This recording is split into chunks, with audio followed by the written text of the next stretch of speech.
demand. It's just not possible because the money is not on the table. Here and there We have to have that point. Okay, now moving forward, I think just yesterday the APC in Ondo State alleged that Governor Mimigo is planning an anti-Buhari protest because it is perceived that the governor is a beneficiary of the much talked about Dasuki Arms deal. How true is this allegation?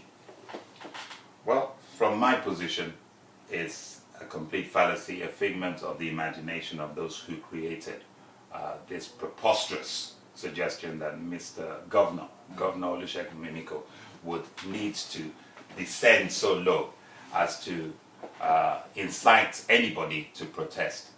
Our governor in Ondo State happens to be wearing two caps when it comes to politics of Nigeria. It's well-known fact that he's the governor of the PDP Governors Forum, which gives him an ideal opportunity to address Mr. President on issues of national interest and national security.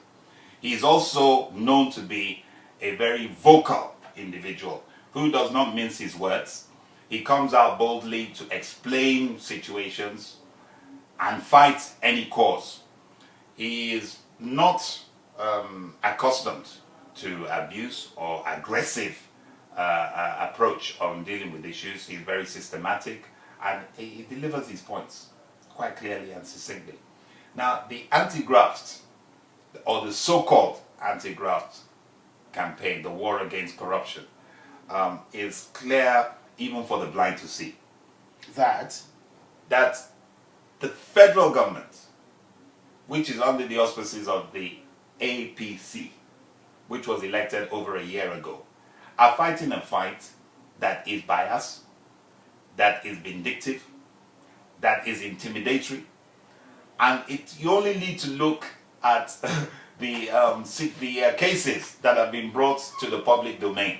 You have cases of some people are saying, some people are saying that what the federal government is actually fighting is not the PDP's campaign, the source of the PDP's campaign. I've not suggested that yet. But actually, I might suggest it, but I haven't suggested it yet. But what the federal government is fighting is what actually happened to money allocated for the arms procurement. My dear brother, before this government was inaugurated in May of 2015, there were well-celebrated corruption cases that not only Nigeria were involved in, but even as far as America. The Halliburton case is a well-documented, well-researched, and well-investigated case, of which a sitting senator in America was indicted and convicted and is currently serving a prosecution, a jail sentence, sorry, in the United States of America. Fortunately or unfortunately, prominent Nigerians were indicted in that case, and their names are known. They are known in the market squares, in the marketplaces in Nigeria. Now, that would have been a ready-made case for any government who contested an election on the basis that they were coming to fight corruption to pick off. And everybody will take them very seriously that, yes, this is a government that means business. The international community are laughing at Nigeria now, and they are laughing at the so-called fight and war against corruption. Because what they see is that the only people you pick on, as reported, is the opposition. The only case that you've investigated for the last 12 months is Dasuki Gate, and the spill-offs of your investigations from one particular case. So, what do you make of it? Is it really fighting corruption? The law says that everybody is equal before the law. It's either everybody complies with the law or everybody doesn't comply with the law, if you want to treat people equally. But what we find is that you pick up Olisa Metu because he's the spokesperson of the party. And if you can't get him, you make sure you rope him.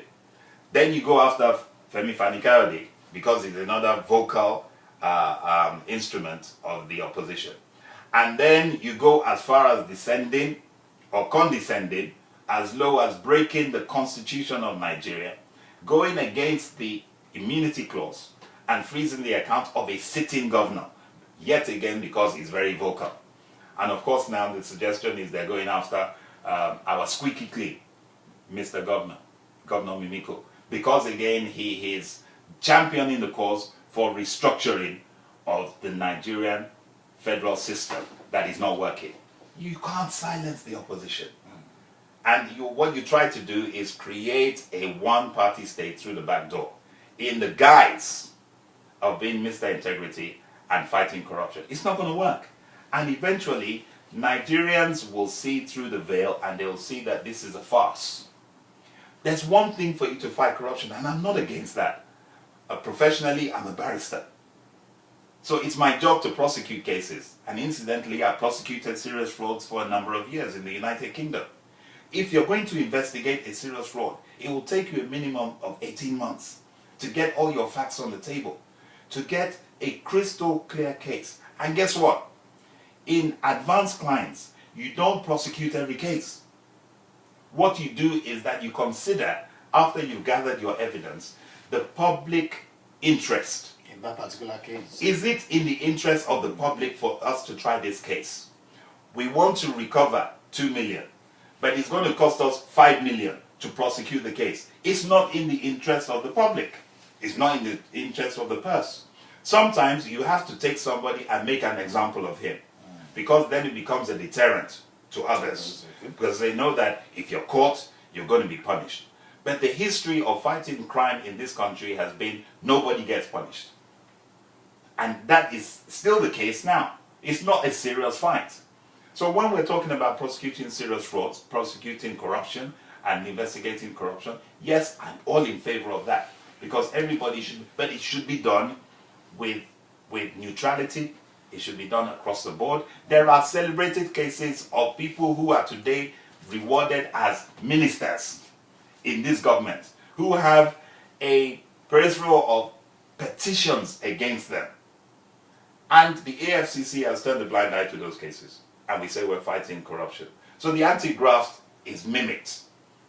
It's a joke. Okay, well, because of our time, there's still something I want us to talk about, and that's one thing your party, the PDP, is talking about seriously now, which is the restructuring of Nigeria. This, of course, is one of the recommendations of the National Conference, which was held in 2014. But surprisingly, the Secretary to the Government of the Federation said a few days back that that arrangement, the National Conference, is just food for the boys. What's your reaction to that? Well, it's typical of this government to shoot from the hip. It's typical of this government to make very loose statements. The statements by the Secretary to the Government of the Federation was not only rude and insulting, but it was also, I'm trying to find the right word, to refer to the delegates who attended the National Confab 2 years ago as a game for the boys. You had former governors, you had former senators, you had former heads of chiefs of staff, heads of our military intelligence, you have former politicians, you have former statesmen, elderly statesmen, and you refer to it as a game for the boys. You had representation from all political parties in the country. You had representation from all ethnic groups that came together and said, for once, let us address the issue of Nigeria. We talk about so many nations within one nation. We talk about our coexistence or our separation. So many nations were gunning for secession. They would just want to split. They say that this union that we have, that was created in 1914 by the British, is just a fallacy. We're not really united. So let's address the question of whether we need to coexist and live together. And if we're going to live together, on what terms? Okay. We're talking about the national cake being unjustly divided, not just between federal, state, and local governments, but also some people are working and so other people are chopping, if I can use the phraseology. Monkey they walk, baboon they chop. And that is